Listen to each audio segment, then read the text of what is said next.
On va commencer. Voilà, Laurent Daniel n'est pas là aujourd'hui. Il va nous rejoindre. Il a une réunion à 18h professionnelle. Bonjour à tous. Bonjour Jean-Christophe. Bonjour. Je vous remercie d'être parmi nous aujourd'hui. X-Surso vous reçoit pour un nouveau webinaire, le 7e sur la crise du Covid-19. Donc, avant de vous laisser la parole, je vous présente rapidement. Vous êtes le maire de Neuilly-sur-Seine et ancien député des Hauts-de-Seine. Vous êtes également vice-président de Paris-Ouest La Défense et délégué général d'un think tank Forum de l'Universel. Vous êtes aussi l'auteur de plusieurs ouvrages et plusieurs articles, notamment en termes d'ouvrages, tous parus chez Éditions François Bourin. Travaillons où nous voulons vivre vers une géographie au progrès en 2018. Le temps des territoires en 2012. Mon village dans un monde global en 2011. Ainsi que plein d'articles, notamment sur comment repenser notre rapport au territoire et à la mondialisation, en particulier dans ce contexte de crise. Donc, côté logistique, pour tous les participants, pour rappel, vous pouvez poser vos questions en utilisant idéalement la fonction chat de Zoom ou en utilisant la fonction lever la main de Zoom. Je poserai les questions à Jean-Christophe à la fin de son intervention. Et donc, Jean-Christophe, c'est à vous pour 25 minutes, notamment sur la crise actuelle et sa gestion, limites et complexité, et également sur votre vision du monde d'après. Voilà, merci Jean-Christophe. Très bien. Écoutez, merci de ces propos introductifs et ravi de vous retrouver les uns et les autres pour quelques moments de réflexion partagée à la fois sur cette crise et sur les perspectives qu'elle ouvre. La crise, quand on est maire, on la vit sur le terrain, on la vit également dans des grandes considérations sur l'avenir, mais on la vit avant tout sur le terrain, avec des problématiques très terre à terre, qui sont des problématiques de gestion quotidienne de la crise, à la fois dans la surveillance et la sécurité de l'espace public lié au confinement, à la fois dans la préparation de la rentrée scolaire liée à des mesures de sécurité extrêmement complexes qu'il faut prendre, liées à la fourniture de masques grand public qui ont été annoncés il y a plusieurs semaines et dont il a fallu organiser des filières d'approvisionnement pour plusieurs dizaines de milliers d'habitants, liées également à tous les dysfonctionnements dans le système administratif qu'il faut combler, qu'il faut suppléer, qu'il faut complémenter dans la mesure où il n'y a pas une heure sans que la mairie, et je pense que c'est la même chose pour des mairies dans toute la France, ne soit interpellée sur des besoins, des failles, des besoins d'information. Et donc, on est cette espèce d'arrangeur, de facilitateur pour jouer ce rôle d'interface qui n'est pas forcément le nôtre habituellement entre les annonces de l'État et la réalité sur le terrain. Cette crise, finalement, elle révèle plein de choses. Et c'est ça qui est intéressant. Elle révèle, dans un mode extrême, dans un mode compliqué, les capacités de chaque acteur dans la chaîne publique, ses failles, ses limites, ses moyens. Et elle révèle du coup aussi des profondes inégalités, parce que ce qu'une ville comme la nôtre peut faire, une autre ne peut pas le faire, et vice-versa. Ce que certaines villes vivent de manière beaucoup plus sereine, liée à leur habitat ou à leur présence dans des zones moins touchées, d'autres comme nous ne le vivent pas. Donc, elle révèle beaucoup de choses. Elle révèle une relation à l'État, elle révèle une relation à la population, elle relève un rôle qui est le nôtre dans certaines missions, mais qui n'est pas le nôtre et qu'on doit faire pour pallier des carences. Elle révèle également une structuration, une géographie territoriale qui vit différemment cette crise. Et c'est en ce sens-là qu'elle est intéressante, à la fois sur le court terme, mais qu'elle sera également intéressante pour le long terme, dans la mesure où elle est vécue un petit peu comme un crash test de ce que notre système, de ce que notre organisation administrative, très centralisée, politique également, peut ou ce qu'elle ne peut pas faire. En première lecture, pour rester quelques minutes sur l'aspect local, en première lecture, c'est assez inquiétant. C'est-à-dire que les annonces qui sont faites depuis maintenant plusieurs semaines, elles ont plein de logique, de bon sens, elles s'entendent, mais pour autant, la manière dont elles sont mises en application par l'État sur le terrain pose des problèmes énormes. Je citerai juste ce fameux exemple des masques qui est un petit peu le serpent de mer de cette crise, celui par lequel beaucoup analysent les problématiques. Les masques, vous voyez, qui sont a priori donc obligatoires pour certains usages, notamment pour les transports ou certains espaces publics à partir du 11 mai. Pour avoir des masques le 11 mai, il fallait, c'est ce qu'on a fait, les commander il y a à peu près 3 semaines, un mois. Pour équiper une ville comme la mienne de 65 000 habitants, à raison de 2 masques par personne en tissu lavable au nord AFNOR, il fallait prendre des décisions à un mois. Il fallait engager les fonds il y a un mois. Et c'est parce qu'on l'a fait il y a un mois qu'on va être en mesure, à partir du 9 mai, donc juste avant la date du 11 mai, de distribuer dans la commune 2 masques par personne. Et on voit bien, vous voyez, que le séquencement est totalement improbable par rapport aux annonces qui ont été faites. C'est hier que le cas des masques grand public a été précisé. C'est il y a un mois que la commande a été faite pour être en mesure, avant le 11, d'assurer l'approvisionnement, la fourniture de chaque habitant. Et donc ça interroge parce que, en fin de compte, il y a beaucoup de décisions qui subissent ce décalage entre les annonces et les réalités. Et au milieu, bien sûr, qui font naître des attentes, des espoirs. Les premiers jours où les masques grand public ont été évoqués dans des discours, il y a eu de la part des administrés des attentes, des demandes. Et vous, monsieur le maire, comment vous êtes organisé? Qu'est-ce que vous allez faire?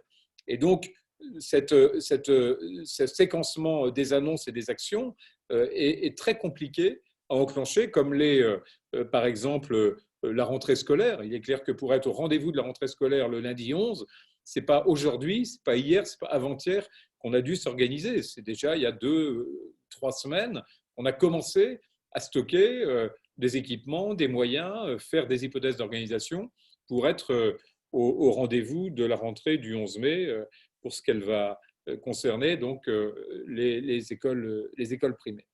Et donc on voit bien, vous voyez, qu'il y a un sujet dans cette construction. Elle ne marche pas. Elle ne marche pas en tous les cas dans un contexte de crise et elle révèle des dysfonctionnements qui posent question. Il pose aussi question, comme je l'évoquais tout à l'heure, pour les inégalités qu'il génère. Et moi, j'ai la chance d'être maire d'une ville d'une certaine taille, d'être dans un écosystème où on a des connexions, des contacts, des relations. Donc, les mesures de précaution ou les mesures de sécurité, on sait comment les activer, comment les anticiper par l'écosystème dans lequel on se trouve.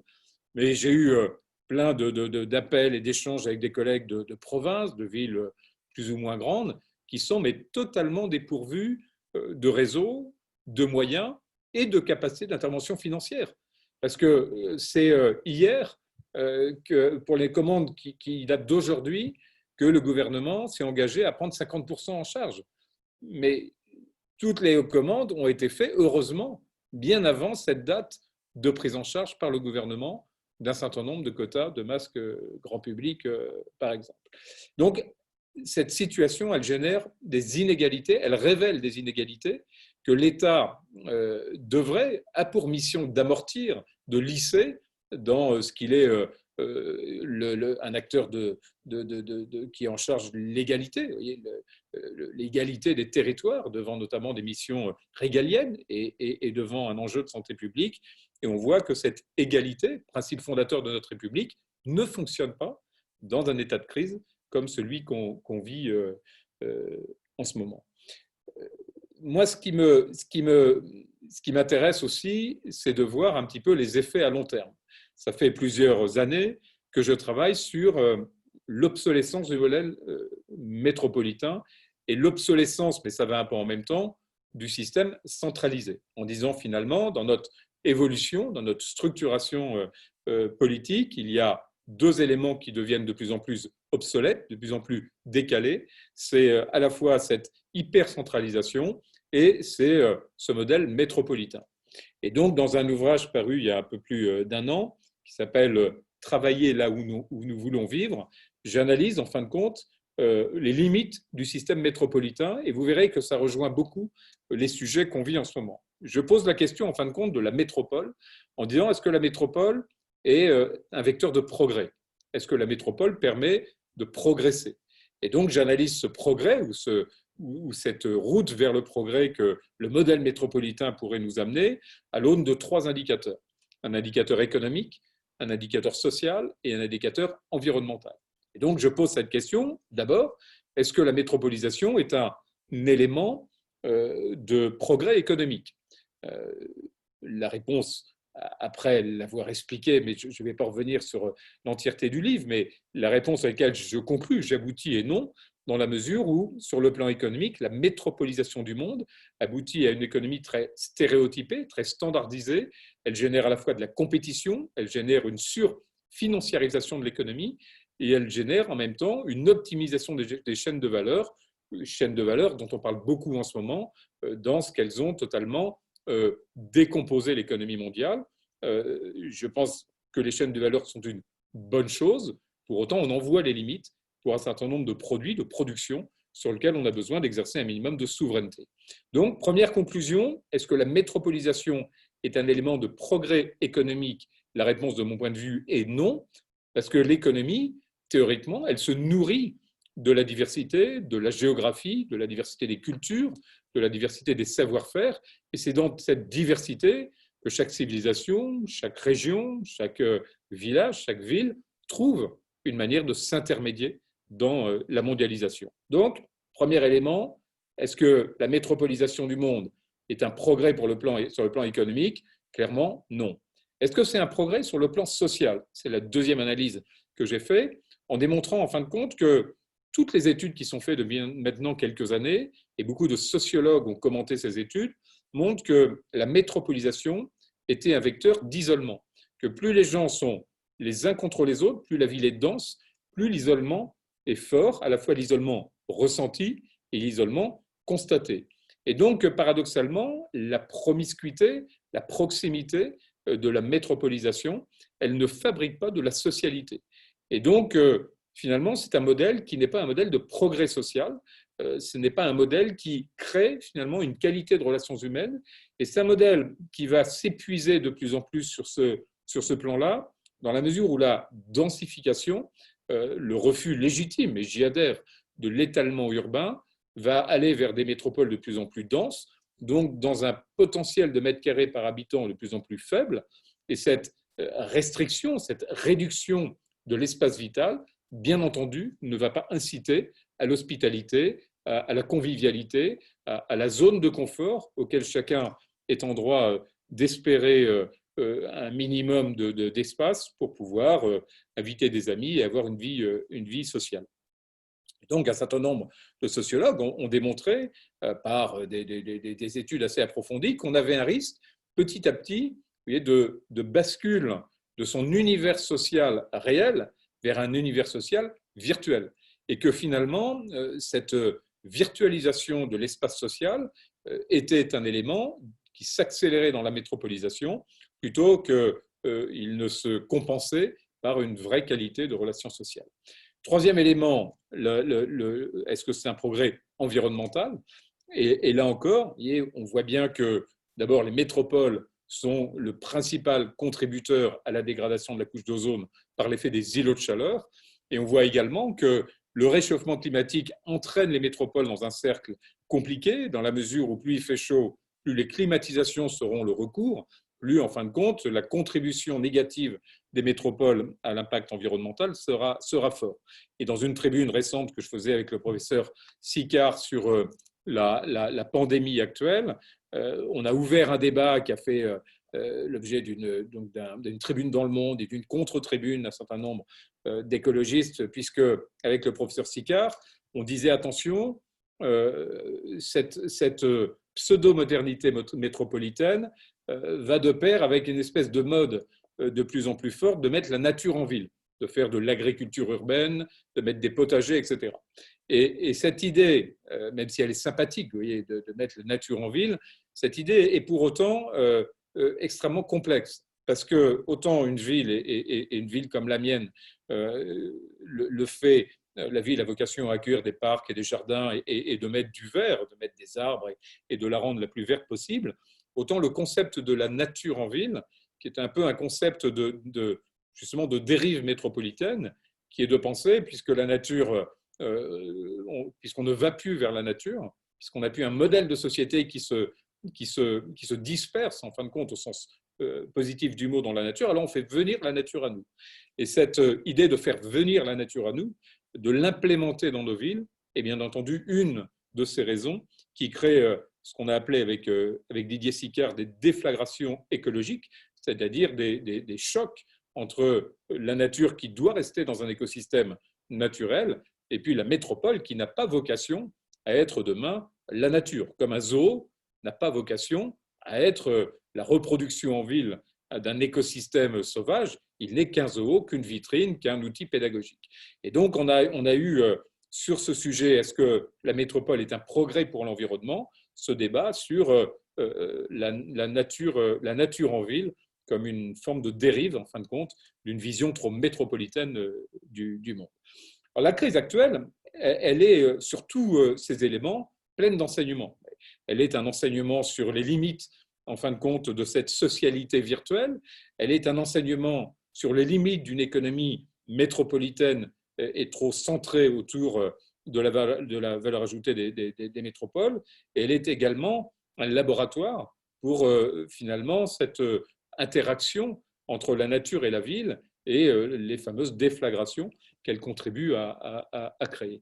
Et donc, le modèle sur lequel j'ai travaillé depuis quelques années et qui a fait l'objet de ce livre « Travailler là où nous voulons vivre », c'est un modèle qui est finalement l'idée de passer d'un monde concentré à un monde distribué. Dans ce livre, en fin de compte, j'explique que la concentration urbaine, elle est le fait que la révolution industrielle était consubstantielle d'une masse critique. La révolution industrielle, elle avait besoin d'avoir dans l'espace des masses critiques. Masses critiques pour l'industrie, des masses critiques pour la consommation, des masses critiques pour justifier de la présence d'une école, d'un hôpital. Tous les progrès authentiques de la révolution industrielle s'entendaient à l'aune d'une masse critique. Plus la masse critique est forte, plus l'hôpital est grand, plus le centre commercial est grand, plus les équipements publics et privés sont importants, moins la masse critique est forte, plus finalement cette qualité de service est faible. Et donc, la réflexion que j'ai menée, c'est dire, est-ce que finalement la notion de masse critique, elle est encore pertinente à l'heure des réseaux et des technologies ? Puisqu'en fin de compte, la masse critique à l'aune des réseaux et des technologies, elle n'est pas consubstantielle d'une concentration urbaine. Et on se retrouve à quelques-uns à discuter ce soir, qu'on soit tous à 1 kilomètre les uns des autres ou qu'on soit tous à 10 000 kilomètres des uns des autres, ça ne change rien à la valeur ajoutée qu'on peut tirer de cet échange. Et donc, ma réflexion, c'est de dire, est-ce qu'on n'est pas en train de passer d'un monde concentré vers un monde distribué ? Est-ce que finalement, on ne s'épuise pas à penser la modernité par la métropolisation, alors que la modernité, elle est dans notre possibilité d'accéder à une nouvelle liberté ou à une liberté retrouvée, c'est de vivre là où on veut vivre et le cas échéant de travailler là où on veut vivre, d'où le titre de ce livre, Travailler là où nous voulons vivre. Et donc, depuis que ce livre est sorti, c'était il y a donc un peu plus d'1 an, une littérature, des réflexions. J'ai moi-même fait un tour du monde pour vérifier un peu ces thèses dans une douzaine de pays à travers le monde. Et on voit bien que le débat est en germe partout. Et un des premiers voyages que j'ai fait, c'est aux États-Unis pour discuter de ce qu'ils appellent le boom des villes moyennes, qui est un véritable phénomène nouveau, puisque chacun se dit, mais finalement, c'est à New York qu'il y a le taux de mortalité dû à la pollution le plus fort du monde. Pourquoi, avec les outils technologiques d'aujourd'hui, les clouds, les réseaux, les services en ligne, pourquoi pas aller vivre là où j'ai envie de vivre et non pas nécessairement dans 40 mètres carrés au cœur d'une ville dont l'équation environnementale et sociale n'est vraiment pas optimum. Et donc, cette idée qu'on passe d'un monde concentré vers un monde distribué, grâce à la fois aux technologies, mais aussi pour répondre à une aspiration assez consensuelle à travers le monde au bien-être et à une qualité et à un équilibre de vie, c'est un mouvement qui est vraiment en cours. Et une des réflexions les plus intéressantes qu'il y a eu là-dessus, récentes en France, liées à notre actualité, c'est le rapport qui a été demandé au Conseil d'analyse économique après la crise des Gilets jaunes et qui démontre, qui d'ailleurs fait un peu son mea culpa par rapport à un rapport qui avait été fait en 2015 sur la métropolisation, en disant mais on s'est trompé en considérant que la métropolisation était le modèle d'avenir, et qui démontre clairement combien, en fin de compte, l'équilibre d'une meilleure distribution dans l'aménagement du territoire est une aspiration extrêmement forte de la part des populations, des habitants et de tous ceux qui ont un projet de vie et qui associent ce projet de vie à un endroit où ils veulent vivre, à un écosystème, à une région, à une ville moyenne, à un village auquel ils aspirent de vivre et non pas à un modèle qui leur est imposé. Et plus récemment, le CEVIPOF, donc le Centre d'études de Sciences Po avec l'Association des maires de France, a fait une étude sur 15 000 personnes en disant dans l'idéal où est-ce que vous aimeriez vivre, et 42% disent dans un village, 41% dans une ville moyenne, et on voit bien en fin de compte combien l'inspiration à vivre dans des unités beaucoup plus équilibrées, beaucoup plus en rapport avec la nature, avec la culture, avec des échelles mieux maîtrisées, est aujourd'hui une tendance. Et vous l'avez remarqué, et je conclurai là-dessus, depuis quelques jours, dans Le Monde avant-hier, dans Le Figaro il y a quelques jours et également dans Le Parisien et probablement dans d'autres titres, dans Les Échos, il y a ces articles qui montrent que les gens, dans la crise, remettent en cause ce choix de vivre dans des métropoles pour retrouver l'envie, la possibilité de vivre là où ils veulent vivre, dans des aires d'habitat beaucoup plus confortables, beaucoup plus spacieuses, beaucoup plus à la hauteur, à la mesure de leur idéal et de leur projet de vie. Et je crois que, voilà, de ce point de vue-là, la crise actuelle, elle marque une rupture, ou elle accélère en tous les cas une tendance qui est celle d'une qualité de vie et qui démontre la limite d'un modèle métropolitain trop centralisé sur lequel on bute aujourd'hui. Et la crise, et quand on compare plutôt la manière dont on la vit dans le cœur des villes, en tous les cas pour les classes moyennes, la manière dont elle est vécue dans des villes moyennes ou dans des zones plus équilibrées, on comprend pourquoi cette aspiration très forte qui est en germe depuis plusieurs années trouve dans cette crise finalement un élément déclencheur particulièrement important. Merci Jean-Christophe de votre exposé très intéressant. On note bien ce prisme que vous avez qui est différent de ce qu'on entend depuis une dizaine d'années. Donc on va prendre quelques questions de participants que j'ai reçues. Tout d'abord, j'en poserai une, je vais en poser deux, trois à la fois. Donc j'aimerais aussi savoir la réaction, Jean-Christophe, que vous avez suite au discours du Premier ministre hier sur le plan de déconfinement national et notamment le rôle des maires dans ce cadre. Sérénie a posé deux questions. Donc, c'est la nouvelle gestion de la crise s'appuie sur les départements. C'est sans doute une bonne maille. Une fois encore, pensez-vous que cela va définitivement faire tomber les projets de suppression des départements? Il ajoute Think global, act local, n'est-ce pas plus actuellement vrai avec le Covid-19? Là, je vous laisse répondre à ces trois remarques. Alors, sur le discours du Premier ministre hier, bon, je pense qu'il a eu raison de rappeler ce que le Président de la République avait d'ailleurs commencé à évoquer, ce binôme maire-préfet, parce que je pense que cette construction maire-préfet a du sens. Pour autant, vous voyez, je ne veux pas qu'elle se réduise à ce que l'État ne peut pas faire seul et des tâches dont il a besoin que les communes viennent effectuer à sa place ou à ses côtés. Donc, soit cette responsabilité maire-préfet, c'est véritablement une délégation de confiance totalement assumée, bien assumée de la part de l'exécutif vers ces décideurs locaux, soit c'est, écoutez, je n'ai pas eu le temps de m'occuper des masses, donc je compte sur vous, je sais que vous en avez commandé, et donc c'est un habillage pour finalement nous faire porter un certain nombre de responsabilités que l'État n'a pas su, auxquelles il n'a pas su répondre. Donc c'est un peu la limite de l'exercice. Par exemple, cet après-midi, j'ai réagi à l'interdiction des cultes jusqu'à début juin en posant la question pourquoi on doit autoriser un centre commercial de 30 000 mètres carrés à fonctionner et qu'on interdit à une église de village où il y a 20 fidèles maximum le dimanche à se réunir. Et quelle est la cohérence? C'est bien au maire du village où il y a 20 fidèles qui vont à la messe le dimanche de constater que en les espaçant de 5 mètres, puisque la taille de l'église par rapport au nombre de fidèles permet de le faire, on peut tout à fait autoriser la messe le dimanche dès le 11 mai, et qu'en revanche, avoir mis la barre à 40 000 mètres carrés pour les centres commerciaux fait qu'on est extrêmement stressé sur tout ce qui est au-dessous, et qu'un centre de 10, 20, 30 000 mètres carrés va nous obliger à être extrêmement vigilants sur les mesures de sécurité, de distanciation physique ou sur l'équipement des uns et des autres avec des masques et du gel. Donc,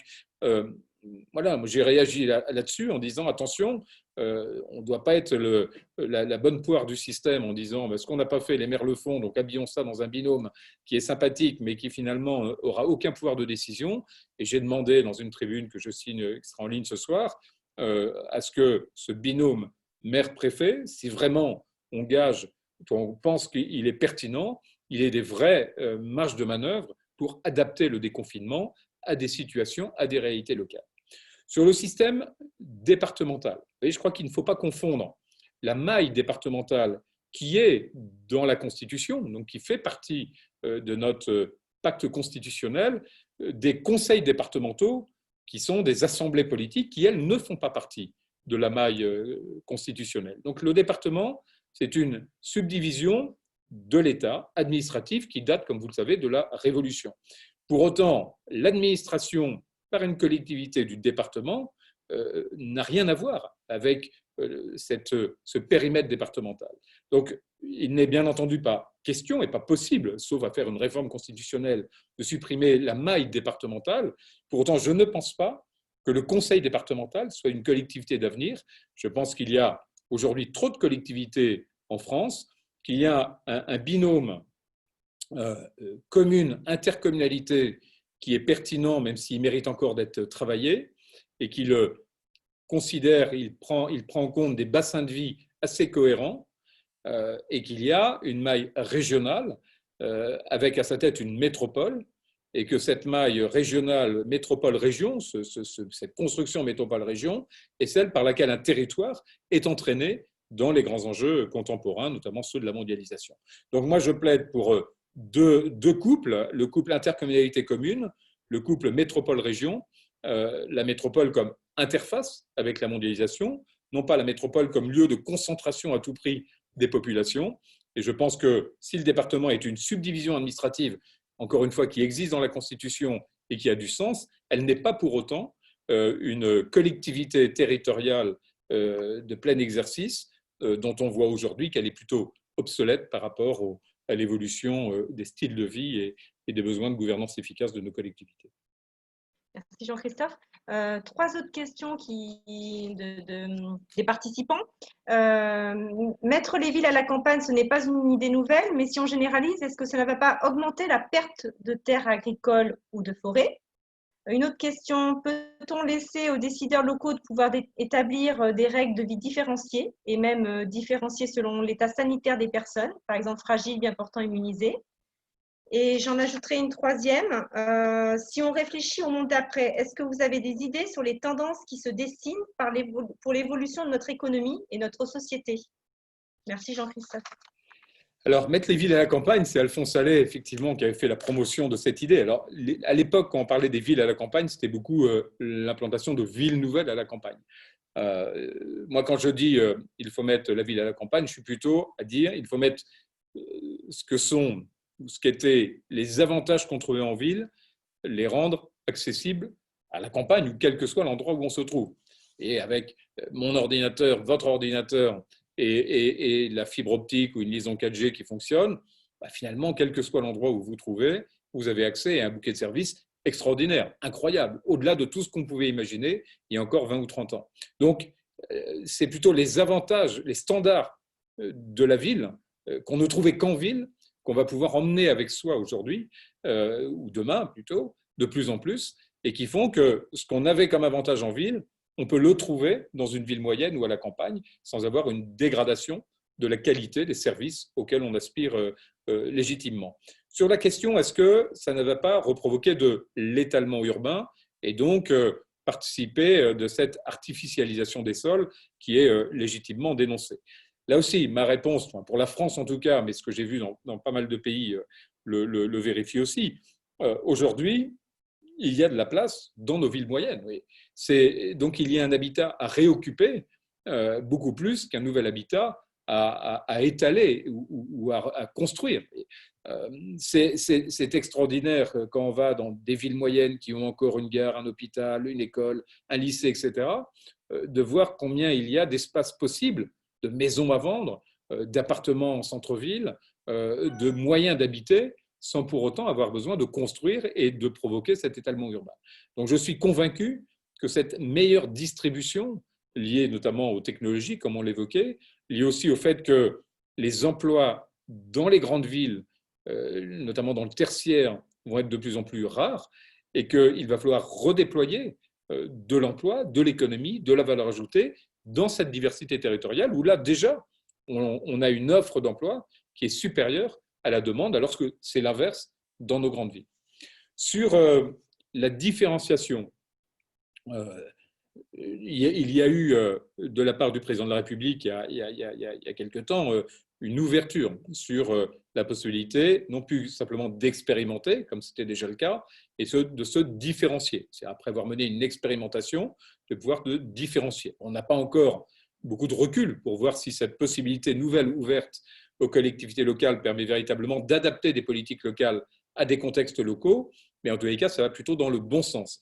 Et je crois, et là encore, la situation actuelle le démontre, que le systématisme de la verticalité, de la centralisation, est aujourd'hui un gâchis d'énergie, un gâchis de moyens financiers considérables, et qu'il va falloir absolument, à l'instar de pays comme l'Allemagne qui le pratiquent mieux culturellement et historiquement, mais retrouver des marges de manœuvre politiques et budgétaires par le truchement de politiques publiques plus en phase, mieux différenciées par rapport aux besoins locaux.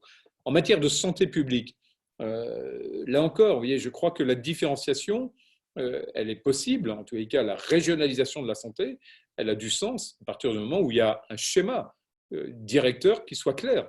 Moi, je plaide pour que dans un schéma autour des villes moyennes, qui est le schéma que je développe dans mes travaux et dans mon dernier livre, puisque je développe l'idée que la France se rééquilibre autour de 300 villes moyennes, et je dis ces 300 villes moyennes doivent avoir chacune un hôpital de proximité, mais chaque hôpital de proximité est adossé à un centre hospitalo-universitaire et que le système fonctionne en grappe, il fonctionne dans des ensembles cohérents, de telle manière à ce que l'hôpital de proximité ne soit pas détaché des standards de progrès, des standards d'innovation et des standards de modernité en matière de médecine. Mais même ce schéma, qui est de dire on fait en sorte que tous les Français soient à moins d'un quart d'heure d'un hôpital de proximité en ayant un maillage de 300 hôpitaux dans les villes moyennes, et on fait en sorte que tous ces hôpitaux de villes moyennes soient adossés à un centre hospitalo-universitaire pour qu'ils soient au fait des standards de qualité, ce schéma, il n'existe pas. Il n'existe pas.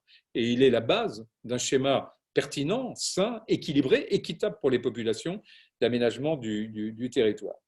Voilà. En matière d'économie, moi, je ne crois pas, et c'était le sens de la tribune qu'on a fait avec Philippe Chalmin hier ou avant-hier, et qui a été publiée d'ailleurs dans Valeurs Actuelles aujourd'hui, on ne croit pas à cette idée que les chaînes de valeur vont s'effondrer à l'aune d'une espèce de souveraineté économique.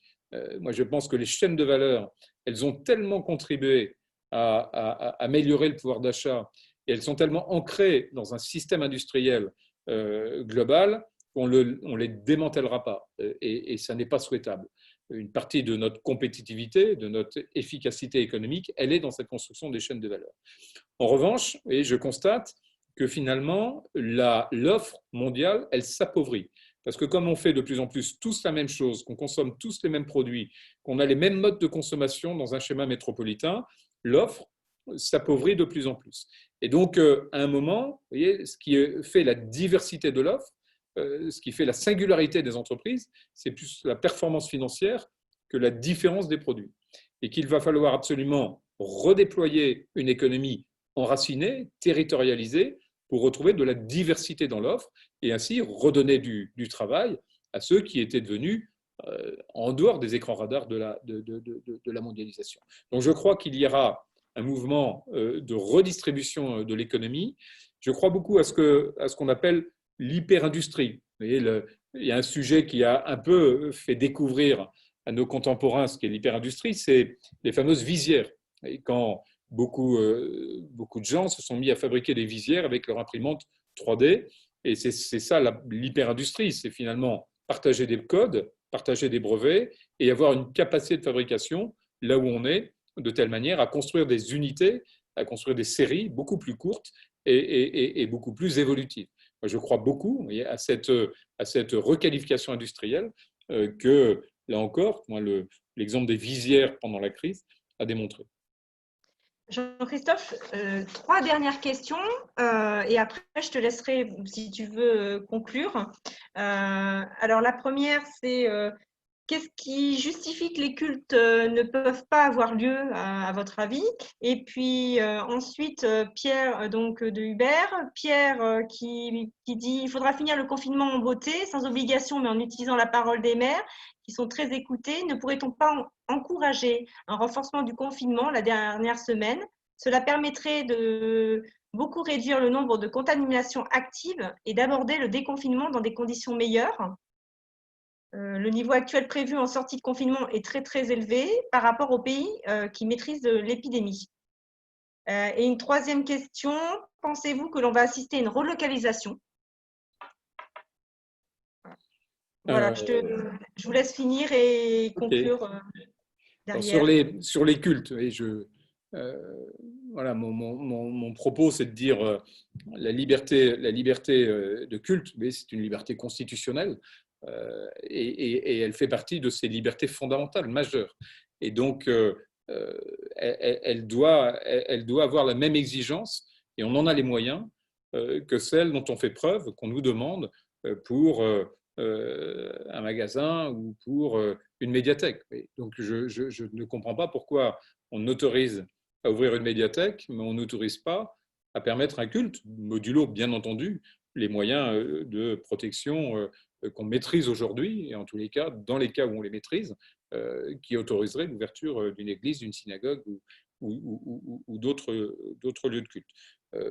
Donc je pense qu'il y a aujourd'hui une matière à infléchir la position du gouvernement sur ce sujet, et j'y travaille avec un certain nombre de personnes, puisque les ordonnances ne sont pas encore, vous le savez, rédigées. Sur le confinement, est-ce qu'il faut le prolonger? Est-ce qu'il faut aller un peu plus loin dans le confinement strict pour finalement sécuriser davantage l'avenir? J'avoue que là, je suis un peu dubitatif. C'est-à-dire qu'à la fois, le confinement, c'est un peu la méthode du pauvre. C'est-à-dire le confinement, c'est l'outil qu'on utilise quand on n'a pas finalement les moyens, ou pas assez les moyens, ou quand on craint de ne pas avoir les moyens, en cas de déconfinement, d'accueillir dans les hôpitaux ceux qui seraient en réanimation ou qui seraient dans une situation nécessitant des soins et notamment un respirateur. Et c'est la raison pour laquelle je pense que l'Allemagne déconfine avec beaucoup plus de sérénité qu'on le fait, et le discours du Premier ministre hier montrait cette forme de fébrilité, dans la mesure où notre capacité à réagir en cas d'accélération de la pandémie ou de réaccélération de la pandémie dépend de nos moyens, et que nos moyens sont faibles. Nos moyens en réanimation, nos lits en réanimation, mais aussi, vous l'avez suivi comme moi, hein, les produits anesthésiants, un certain nombre de médicaments, les masques pour les soignants, etc. Donc, comme on a une chaîne d'approvisionnement et un nombre de lits sur lequel on n'est pas confortable en termes de moyens, ben on aborde le déconfinement avec beaucoup d'hésitation.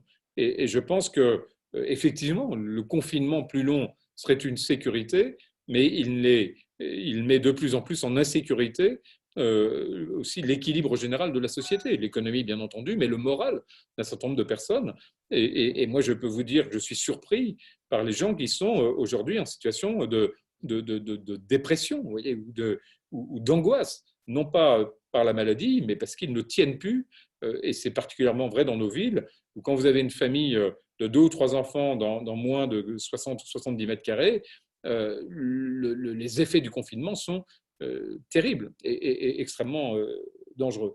Et oui, je repense à cette construction concentrée ou distribuée. Et dans notre tribune avec le professeur Sicard, il me faisait remarquer que les grandes pandémies qui sont nées en Afrique, tant que finalement il n'y a pas eu ces grands ports et ces grands hubs urbains en Afrique, elles existaient depuis longtemps, mais elles étaient contenues dans une géographie sociale, de fait de villages, de petites villes, qui faisait que quand ils voyaient l'effet d'une pandémie sur un groupe, eh ben, il y avait finalement une forme non pas de confinement, mais de gestion assez hermétique de cette pandémie à l'aune d'une structuration géographique.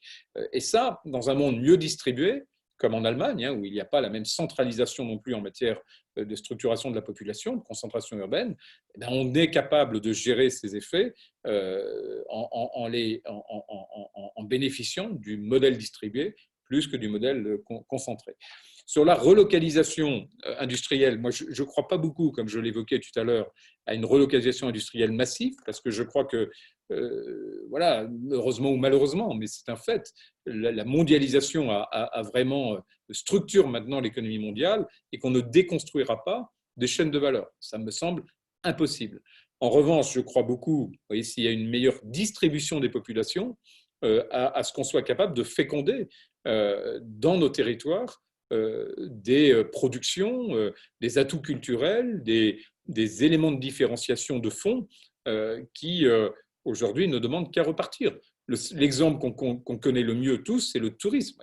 Le tourisme et l'effet des technologies sur le tourisme fait que n'importe qui d'entre nous qui a un petit spot de vacances un petit peu original et qu'il veut partager ou monétiser un tant soit peu, ben, il peut se connecter sur des réseaux, faire découvrir son spot de pêche à la mouche, la vue de son jardin, les recettes de cuisine auxquelles il aspire ou qu'il sait faire, et partager avec le monde entier ce spot pour finalement monétiser un petit peu sa vie sur place et en faire un modèle économique. Et ça, c'est une des grandes données de ce nouveau monde, c'est de dire, voilà, si vous aspirez à ce type de vie, vous voulez travailler là où vous voulez vivre, vous avez les moyens de valoriser la singularité du lieu où vous vivez pour en tirer des outils de développement économique. C'est comme ça que s'est fait la révolution industrielle. La révolution industrielle, et vous savez que je m'y suis beaucoup intéressé quand j'ai retravaillé les expositions universelles en défendant la candidature de la France, mais le propre du début de ce 19e siècle, de cette révolution industrielle, ça a été de créer un effet de levier sur des productions locales par le biais de la mécanisation. Moi, je crois beaucoup que ce processus peut se rejouer par des nouveaux leviers qui sont plutôt technologiques sur des savoir-faire locaux pour leur donner non pas un rayonnement national comme c'était le cas de la révolution industrielle, mais un rayonnement international, parce que les limites nationales qu'imposait l'industrie ne sont plus les limites de la technologie qui est sans limite. Et donc le même pêcheur à la mouche de l'Allier qui voulait mécaniser la fabrication des leurres au milieu du 19e siècle, il peut aujourd'hui toujours vendre ses leurres, et ce ne sera plus par la mécanisation, ce sera par un travail artisanal, mais par une diffusion internationale s'il a les moyens de se connecter à des réseaux et s'il y a assez, bien entendu, d'originalité, de singularité dans son produit. En termes de relocalisation, on aura l'occasion d'en parler avec Monsieur de Montebourg qui pourra continuer sur le sujet. J'ai une remarque pour finir de Louis Aimé qui dit que l'idée d'hyperindustrie était pour lui, il pense que c'était dans le choc du futur de Alvin Toffler en 70. Pour aider le déconfinement, les personnes immunisées sont des ressources à mobiliser pour des tâches simples. Donc voilà, une dernière remarque. Donc merci Jean-Christophe pour votre participation aujourd'hui. Vraiment, merci d'avoir répondu OK tout de suite et d'avoir été là pour les idées. Nous allons mettre en ligne la vidéo du webinaire et on vous donne rendez-vous donc pour notre prochain webinaire lundi 4 mai à 18 h avec Arnaud Montebourg. Donc, merci à tous. Voilà, je crois que Laurent Daniel a pu nous rejoindre sur la fin. Voilà, il a fini sa réunion, donc si vous le voyez. Donc, merci et Très bien. à très vite. Merci à Merci à tous. tous et à très bientôt. Bonsoir. Au revoir. Au revoir. Au revoir. Merci.